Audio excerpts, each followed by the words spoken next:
Schwarber filmed everything. He dove into everything, man. I watched him watch videos, dive into his bat path, his load, all this stuff, spring training, right? Alternate site, spring training 2.0, Nico 102. Every boring drill, every single day, these guys wanted feedback. They were seeking truth. We need to be able to do that. Consistency comes from truth, not feel. You can't hide from your swing, so stop trying. Face this stuff head on. It's going to be important. Let me tell you something that's going to sting a wee bit. Most players will never fix their swing, not because they can't, not because they're not talented enough, but because they refuse to face the truth, man. They take 500 reps a day, but none of those reps actually fix the problem. They watch TikTok drills, but they never learn what their body is actually doing. They blame coaches, but they've never filmed themselves once all week. And here's the crazy part to wrap your head around. Your swing isn't broken because of mechanics. Your swing is broken because of denial. You can't fix what you won't confront. You can't improve what you won't even measure, and you definitely can't change a swing you're even afraid to look at. Every hitter thinks they're working hard, but almost none of them are working honestly. So before I teach you how to fix your swing for real, I need to show you why most players never fix it in the first place. For those of you who are new to the channel, my name is Ian Miller. I was a 9-hole hitter from Little League all the way to the big leagues, and the 9-hole is where the next generation of underdog champions are built. Man, let's start with the biggest lie that players tell themselves when they step into a cage. Let's talk about the feel versus the real problem, man. The lie that players believe is that if it feels good, it must be good. If it feels good in the cage and I'm hitting barrels in the cage, it's got to translate into the game, right? Wrong. Fellas, it's important to understand that being comfortable does not mean that you are correct. Just because you are in a safe environment and you are able to hit the ball to the back of the cage in flips does not mean it is the correct mechanics to be able to bring out into a live game. Hitters often think that like easiness correlates to efficiency, right? If it's easy and we are able to do it repetitively, it is just going to be the best, most efficient move for us. Another lie that hitters often believe is that if I'm making contact, my mechanics have to be fine. That is a terrible way to go about your business. Just trying to make contact and put the ball in play is defensive. And if we want to base our offensive identity around the lie that if I'm making contact, I'm winning, then we are going to maximize our career and just be average. Trying to make contact and put the ball in play is defensive. We need to be hunting damage. And it's often a lie that players wrap their whole identities around and just trying to put the ball in play and make contact. Another lie that players firmly believe is that if I'm hitting bombs in BP, I'm fixed. We're back. I figured it out. My swing is locked in. As you go about your career, you are going to see guys that are able to do crazy things in batting practice consistently, day in and day out. Oftentimes, it gets you opportunity, it can get you some money in the draft, and man, it can get your foot in the door. But just understand that if you are hitting bombs in BP, it is not going to correlate to offensive success in a game when the pitcher is throwing 90 right at you. BP, power in batting practice is not proof of anything. Anybody can hit home runs in batting practice. You've heard Freddie Freeman talk about, dude, he's trying to stay locked in. He's trying to hit one-hoppers through the infield, through the shortstop. Anybody is going to be able to launch BP home runs. For me, I wasn't able to do it until I got probably to the high minor leagues. But the moment that you think that you're fixed, especially in batting practice, launching balls, dude, a slump is coming. Watch. The reality of the situation is this. Batting practice success has no correlation to game success. You need to stress test what you have. You need to stress test what you're working on, and then you need to bring it into the game. If you never stress test your swing, I'm talking about like velo, I'm talking about spin, I'm talking about chaos, I'm talking about losing it a little bit, not feeling good, and then being able to bring it back, it's not going to hold up. You are going to absolutely unravel in the game if that's where you're stress testing it. The reality of the situation is if you're feeling good, it does not necessarily mean you are mechanically sound and efficient and mechanically good. Most comfortable swings are just familiar bad habits that we are repeating over and over and over again, and it's going to be bad muscle memory. The reality of the situation, batting practice patterns don't equal functional patterns. So if we are able to consistently go backside in batting practice with coach pitch or a or a machine, it does not mean we are going to be able to absolutely hit one hop piss missiles through the infield or over the shortstop's head with a guy throwing 95. We talk about patterns and we talk about mixing stuff in at a high level. If you are not practicing, you are going to not be able to execute. All right? Top tier guys that I was able to share a locker room with, share a cage with, see how they went about their business. Guys like Nelson Cruz, Jason Hayward, Javier Baez. These guys went about their business a little bit differently. The reason why guys aren't able to fix their swing is because they don't actually get feedback. They're just moving at a freaking million miles an hour and they're just trying to see what sticks, dude. Right? These guys, Hayward, Baez, Nelson Cruz, man, these guys aren't taking 500 swings before the game. There's a time and a place for that. But these guys took 5 to 8 elite reps and then they got the hell out. They weren't chasing a feeling. They were calibrating patterns, okay? Meanwhile, me, I'm trying to make the team. I'm hitting until my hands bleed. We actually have videos and pictures of me hitting until my hands bled the year that I debuted, and I'm taking hundreds of reps, trying to chase good instead of building a better me. My results never truly changed until my awareness changed, and it wasn't necessarily my volume. My results didn't change just because I crammed volume and crammed reps and crammed hitting sessions down my throat, dude. I needed to have an awareness and I needed to understand my swing.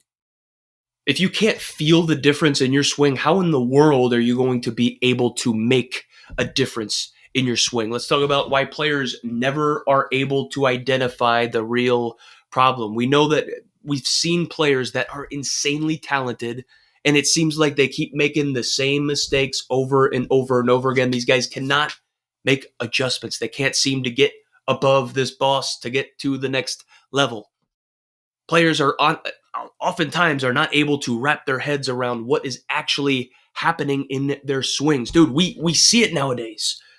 You look on your phone and you open it up and you see TikTok drills. There are dudes that haven't played baseball before giving you hitting advice and you're doing it. Players copy TikTok drills with zero understanding. They have no idea what it even is that they're trying to implement. Oh, it's a feel, dude. Oh, I'm chasing this, I'm chasing that. Dude, what?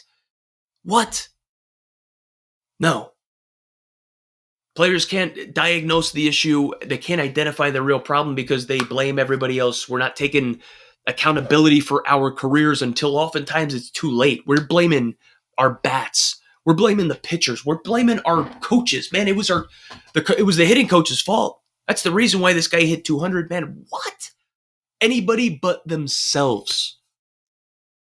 What players actually do is they avoid the uncomfortable adjustments. In order for us to grow, we need to test the boundaries. We need to do stuff that doesn't feel right. We need to do stuff that's uncomfortable. We need to fail with it, and then we need to learn with it, and we need to build on it.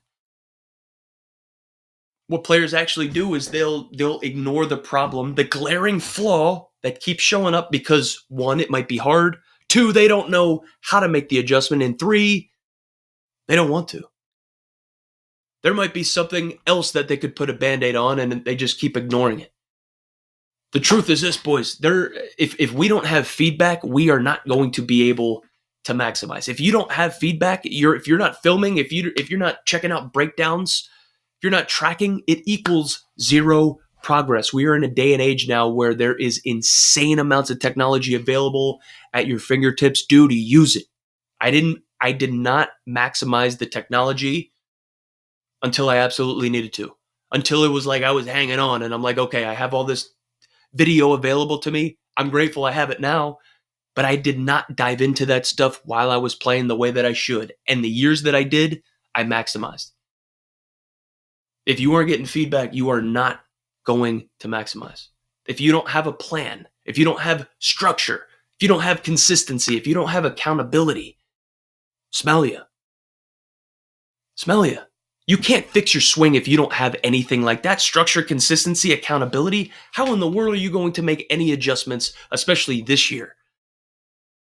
The truth is, players, So they have no feedback, they have no plan, they also have no patience, especially nowadays. Can you delay gratification? That is a thing of beauty nowadays, and it is a lost art. Players will try something new and they'll go to war tonight, and if they catch an 0 for 4, switch it, dude. Right? It's like a pair of underwear. It's like a pair of socks. New pair tomorrow. Right? They give 3 new cues. Right? They give a whole bunch of, I'm going to keep the elbow up. I'm going to do this. I'm going to do that. I'm chasing this. And then they 3 swings and misses, and then they bail. And then they try something new the next day.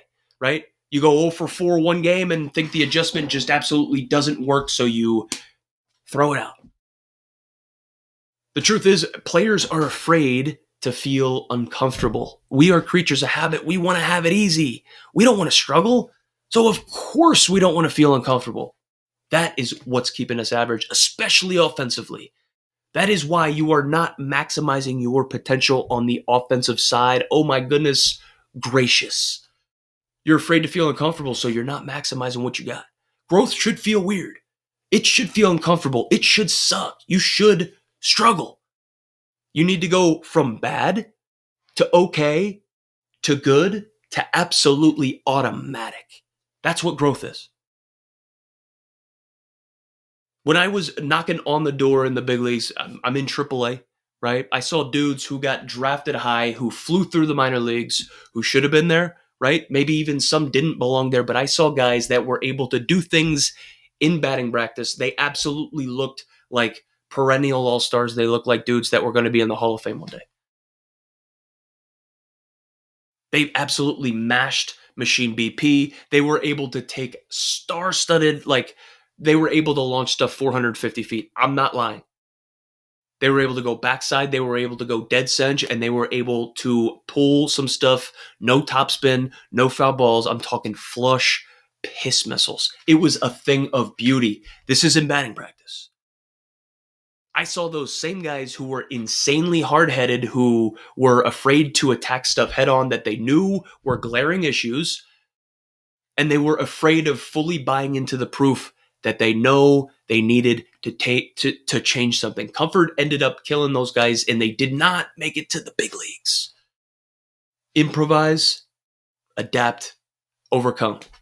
If you're comfortable, somebody's coming for your spot, and somebody's going to take what you got.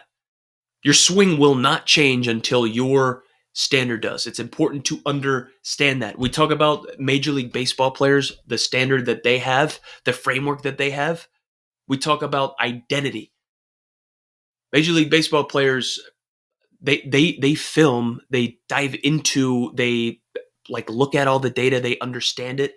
They have a million things that are available to them, obviously, but these guys film and dive into the data from consistent angles. Fellas, let's say if you want to start taking video of your swing and you're going to take it from a side angle, why in the world would you not take it from the same angle the next time that you go into the cage and you want to get a video and get feedback?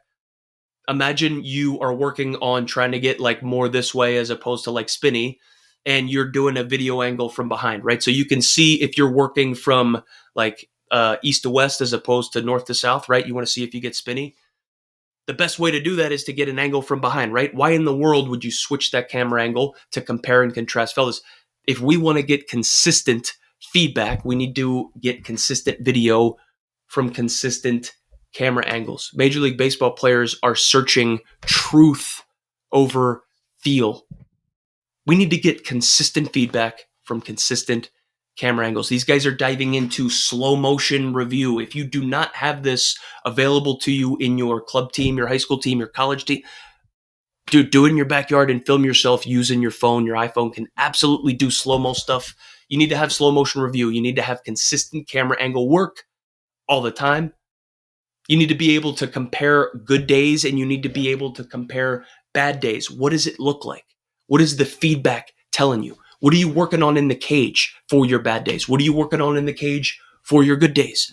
Track patterns. That's what Major League Baseball players do. Guess what happens when you track patterns?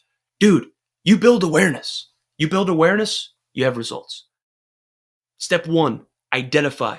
Okay? We need to understand, we need to get feedback, and we need to know the why. Step two, if we want to have this Major League Baseball development framework, we need to be able to simplify. If you want to do things like the big leaguers, boys, you need to identify, you need to simplify. Pick one thing that you're working on and stick to it. Don't start working on this and then working on that and then implementing a leg kick and then doing your elbow. Stop. Pick one thing. What are you working on today to maximize? Is it your hand path? Is it your direction? Is it your timing? Is it your sequencing? Is it your lower half anchor? Elite hitters pick one each session and they stick to it and they maximize. Who cares if you're coming off the baseball with your upper body and you're getting a little bit spinny? You're working on your lower half. You can't fix that and attack that and do this. You can't cover the whole plate. Pick one, stick to it. Yeah, that's right. The MLB development framework, we just went through step two. Step one, identity. Step two, simplify. Step three is repeat. Please think about that. Step three is repeat. I want you to be able to repeat it until you can't get it wrong. Think about the example that I gave with Nelson Cruz earlier. These guys are doing 7, 8 swings. They are doing high quality reps. They aren't doing high volume. They're doing quality. They are putting in quality reps that are efficient. Make sure you can repeat what you are trying to do in the cage until you cannot get it wrong. Fellas, do not do 7 or 8 to just get it right one time and then get out. We need to make sure we are putting in quality reps and we are doing it right. Luis Ariz would work the same way every single day. He would work on his direction. He would work on his efficiency. He would work on his swing path every single day. You see that guy getting after it in the offseason. He was doing that in the big leagues, target field. Nico Horner, I bring him up every single time that I can. Alternate site in Chicago, dude. He was going about his business like an absolute freaking machine. He was consistent. He was boring. He did the repeatable fundamentals and he absolutely crushed them. He didn't do 100 reps. He wasn't doing 15 drills. He was doing one thing. And this dude was repeating it until it was absolutely automatic. He was a freaking machine. What you need to understand is that you need to master the boring before you're able to chase the sexy, especially if you want to be able to fix, maximize, and implement a beautiful baseball swing. Now let's talk about the mental part. Let's talk about the thing that players often won't admit. What really stops players?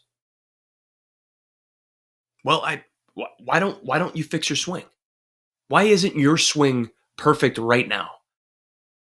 Well, because fixing your swing would call for like exposing gaps, exposing holes, breaking down the bad parts of your swing, the stuff that you aren't necessarily good at. What really stops players? Exposing the gaps, diving into that bad stuff and fixing it from the ground up. Fellas, oftentimes we just want to be good and comfortable and feel sexy in batting practice, and we aren't exposing the stuff that gets us out. Why? Because it's uncomfortable, man. It hits your ego. It sucks to admit, dude, I got a hole on the inside half. I'm coming around the baseball and I am hitting top spin. I'm making love with the second baseman over and over and over again. One hops to him, top spin. I have no idea what I'm doing. I got a problem. It hits your ego to be able to say that. Coach, dude, I have no idea how to hit the inside part of the baseball with backspin and hit it true to the gap. I'm just hook, line, and sinker. I'm yeeting on that stuff out. Right? What really stops players from being able to do this stuff is it forces accountability. Do you understand how difficult it is to say, I'm a 200 hitter? It sucks. It sucks saying that you're a 200 hitter. Guess what we're going to do instead? We're going to say it's our coach's fault. We're going to say the batter's eye sucks. We're going to say the field isn't very good. We're going to say, dude, the batter's box, the sand, have you felt this stuff? It's sand. It's not even dirt. It's not clay. And that mound, dude, it definitely is not regulation because I'm K'ing way too much here, right? What really stops players is taking an uncomfortable BP, testing the boundaries, doing stuff that doesn't necessarily feel good just so we can expose those gaps, build it up. it proves like you haven't been training right, man. And most players would rather protect their ego and feel good consistently than change their swing and make those uncomfortable adjustments. You want to maximize your swing and you want to maximize your offensive ability, start there. What do elite players do then? Okay, so we're focusing all of this episode on what these guys are doing wrong. Let's talk about what guys are doing right, who are maximizing their stuff. Man, they seek correction. They want to be able to make adjustments. We've heard that good baseball players are able to make adjustments game to game. Really good baseball players are able to make adjustments AB to AB, and the best hitters, the greats, are able to make adjustments to pitch. Right? Can you seek that correction? Can you seek that feedback? Can you get that constructive criticism from your hitting coach? Dude, that mechanic, that stance that you're trying, that looks terrible, right? You got a negative move, like we aren't doing that efficiently. Can you get feedback? Because elite baseball players, elite hitters, they want feedback. They ask questions. They journal adjustments. I know it's vanilla. I know it's boring, but they write that stuff down. We've seen players do it. We've talked about it here. Elite players remove emotion from mechanics. They are trying to implement and execute on something. Why in the world would they not be composed? Why in the world would they let their emotions let them astray? Elite players crave truth over comfort. Do not go about your business being comfortable all the time. Get truth, seek feedback, understand why. Kyle Schwarber filmed everything offensively. We talked about the day that COVID shut everything down. This guy was watching film. Hey, Kyle, dude, the commissioner's shutting down Major League Baseball. Coronavirus is happening. All right, dude, I'll be right out. Let me just see my swings from yesterday. I'll be right out. Schwarber filmed everything. He dove into everything, man. I watched him watch videos, dive into his bat path, his load, all this stuff, spring training, right? Alternate site, spring training 2.0. Nico Horner did too. Every boring drill, every single day, these guys wanted feedback. They were seeking truth. We need to be able to do that. Consistency comes from truth, not feel.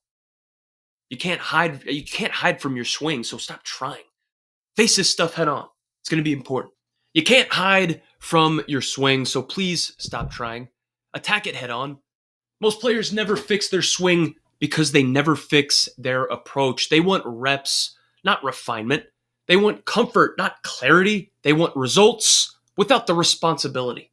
If you want to separate yourself this year, stop chasing what feels good and start chasing what's real. Appreciate you being here. Keep grinding.